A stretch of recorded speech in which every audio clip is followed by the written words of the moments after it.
Hey everybody, it's that time of the week again, Steam Deck news time, and this week we've got some real bangers, including a new software update for the Steam Deck, and possibly a new Steam Deck hardware revision. Let's talk about it. So last week I did some game recommendations in the news video, and that seemed to go over pretty well, so I think I'm gonna keep it going. Seeing as the Steam sale is going on right now, we're not that want for choice when it comes to affordable, playable titles on the Steam Deck. When Emily and I went to Florida on vacation earlier this month, we had an absolute blast around the kitchen table with her dads playing the Jackbox Party Pack. We set up the Steam Deck on the dining room table so we could all see and hear it, and then with our phones, we got to play the game. It was a surprisingly convenient setup that everyone thoroughly enjoyed. Now, you can't go wrong with any of the Jackbox games, and they're all on sale. I highly recommend Quiplash, Drawful, and any party pack with a variant of Fibbage. Another excellent title is Stardew Valley, and it's on sale for a good price. Stardew Valley is actually a game that I reviewed in the long ago times, back when it originally launched. Now, you could watch my review of the game, but it's evolved to a point where I don't think that review is perfectly in sync with what the game's trying to do nowadays. And if any of you guys watching right now actually were here when I published the Stardew Valley review, leave a comment below. I'd love to see how many people have actually been watching the channel for this long. Maybe I should get back into that. What do you think? Anyway, Stardew Valley is a tremendously fun, modern take on the Harvest Moon series. It's a perfect fit for the Steam Deck, and maybe that's why Valve revealed that Stardew Valley is one of the top 10 most played games on the Steam Deck? I don't know, I'd love your thoughts on that.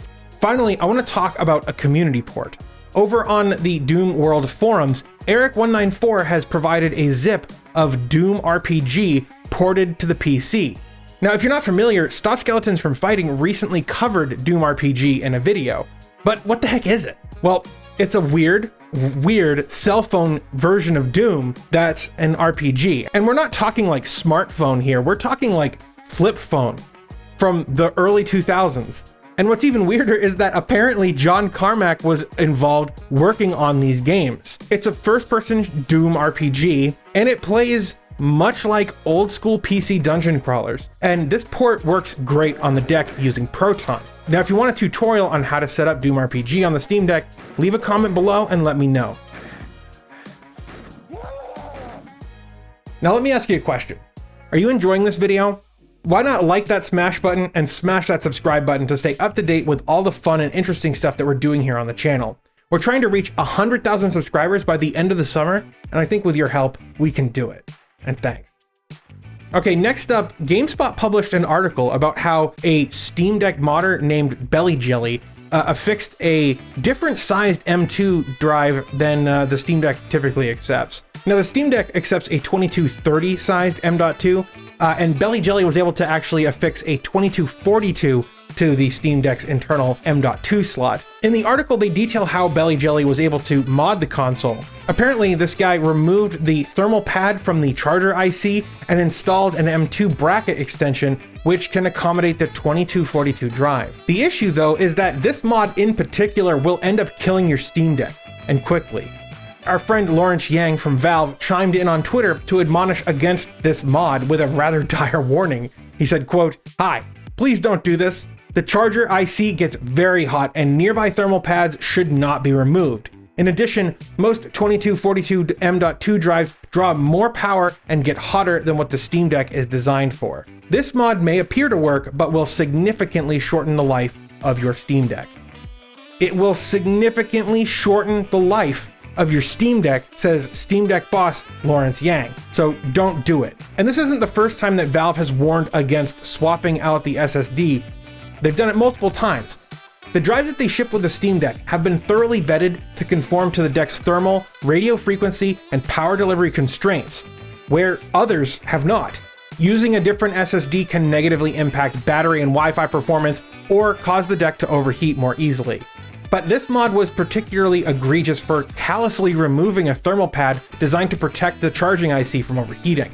The moral of the story being, unless you know what you're doing, don't swap out the SSD. And speaking of the internal storage, the Steam Deck specifications have been changed. The Steam Deck is a hell of a unit, from its cutting-edge APU to high-speed memory and even its included SSD. But the original SSD has been supplemented with another model, and one that some people are saying is much slower than the original model. See, the Steam Deck originally listed an M.2 PCIe Gen 3x4 drive. But since May, Valve has been shipping the Steam Deck with either the original M.2 PCIe Gen 3x4 or an M.2 Gen 3x2 drive. Now, some people are upset about the fact that Valve didn't issue a press release over this, but Valve has stated that in their testing, the performance was not impacted in almost any way. And honestly, if the performance is totally unaffected by this change, as Valve suggests, then why should they mention it beyond updating the product page? While a few of the pickiest PC Master Race zealots might turn up their nose at the idea of a handheld PC that doesn't have a PCIe Gen 4x16 storage and perhaps a UHD screen at 144 Hz, the rest of us living in the real world only care about the experience on the Steam Deck. See, I'm the kind of guy who doesn't care about this whatsoever. In fact, I see this as a net positive. We all know that there are supply chain issues, and as we'll discuss in a later story, Valve has stated that they're ramping up the production of the Steam Decks considerably. And by expanding the number of drives that they are shipping with the Steam Deck, they're able to actually increase their production more quickly. One of the biggest holdups for the Steam Deck has been the unexpected number of people looking for the 512 gigabyte model. So I think this is a net positive, allowing them to ship more Steam Decks without actually affecting the overall performance of gaming on the deck, which is like the most important factor. Okay, next up, let's talk about how Q3 is right around the corner. So Valve has sent out the first batch of Q3 reservation emails, and it's exciting to see. Quote, "Happy Q3 Eve. We've just sent our first batch of order emails out for folks in the Q3 reservation window, and starting today, we've more than doubled the size of each email batch." Party favor emoji. Emails will be sent out on the same cadence every Monday and Thursday with a 3-day order window. And somehow, I was lucky enough to be in the first batch of Q3 reservations, and I ordered my Steam Deck already. And yes, Valve already sent me a Steam Deck to review, one which they actually let me keep, and I'm enormously grateful for that. And I've logged hundreds of hours of gaming on my Steam Deck already. Not to mention, Emily has been replaying one of her favorite PC games, Dragon Age Origins, on my Steam Deck, and I'm ready for us to have our own so that we can play together.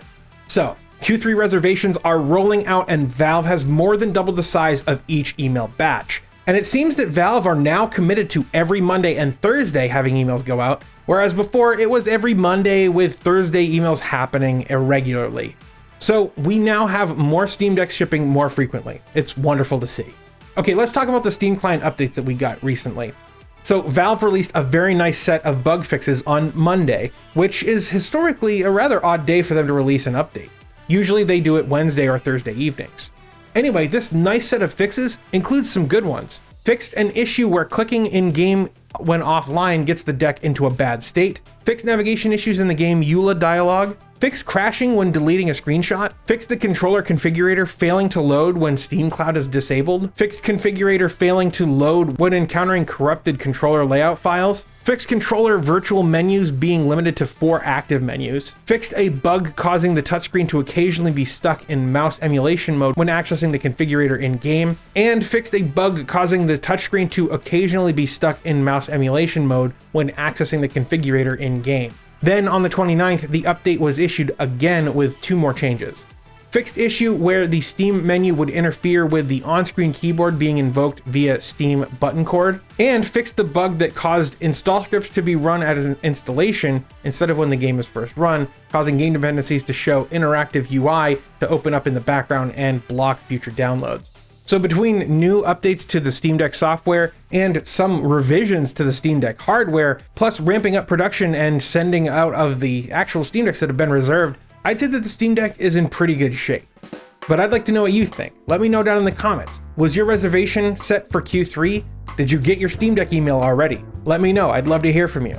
I want to give a special shout out to Systrom, one of my top tier YouTube members.